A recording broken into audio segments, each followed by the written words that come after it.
Michele Prefumo, 2-2 concitato con la Selargius, 2 volte in vantaggio, 2 volte ripresi, siete in ballo per il terzo posto, volevate la vittoria, è un buon punto?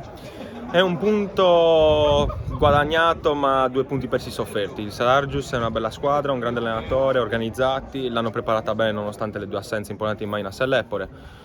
Noi adesso ce la giocheremo fino alla fine, siamo a pari punti col Quartu, restano ancora delle partite da giocare, abbiamo scontri diretti importanti e cercheremo di fare punti fino alla fine perché pensiamo di potercela giocare con tutti. Ecco, una partita importante perché ormai conoscevate già i risultati rispetto a quelli di domenica, è chiaro che siete lì, state sognando, c'era forse un po' di pressione in questo?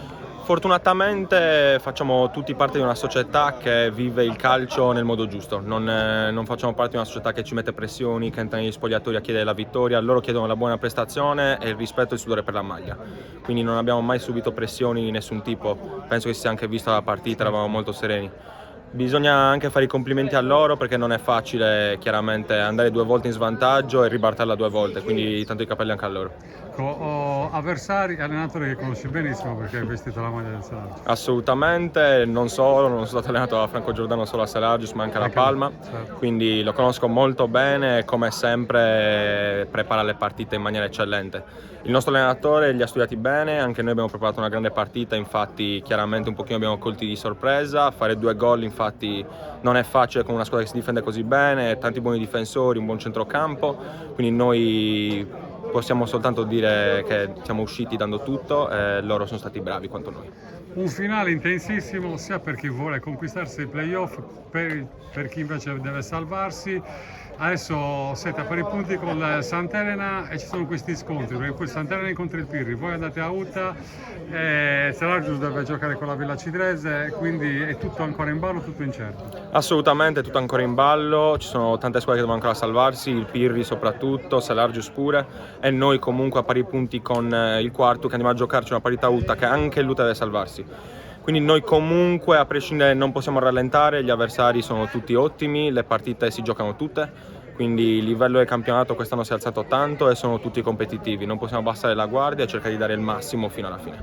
L'anno scorso avete vissuto nei quartieri alti, poi il finale vi ha messo anche quasi la preoccupazione di guardarvi indietro. Cosa è cambiato? Siete maturati, siete diventati anche più forti mentalmente, poi c'è anche il cambio di allenatore. Allora, sicuramente la mentalità è cambiata perché chiaramente con l'arrivo anche di alcuni giocatori importanti, vedi Roberto Serra, Paolo Carboni, giocatori di altre categorie che sono venuti a darci una mano e comunque aiutano a dare vigore allo spogliatoio.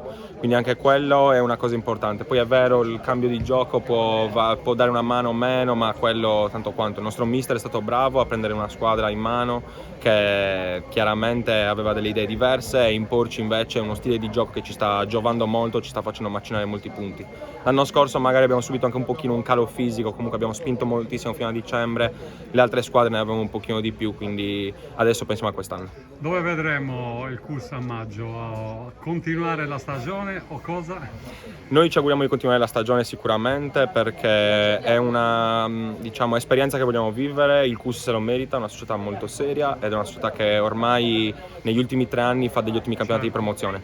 Quindi noi ci auguriamo il meglio e cerchiamo di spremere al massimo queste ultime partite che abbiamo. Se verranno i playoff, ben vengano, ci troveranno tutti pronti, chiunque ci incontrerà. Grazie Michele, in bocca al lupo per il fine di stagione. Viva e stringa forte!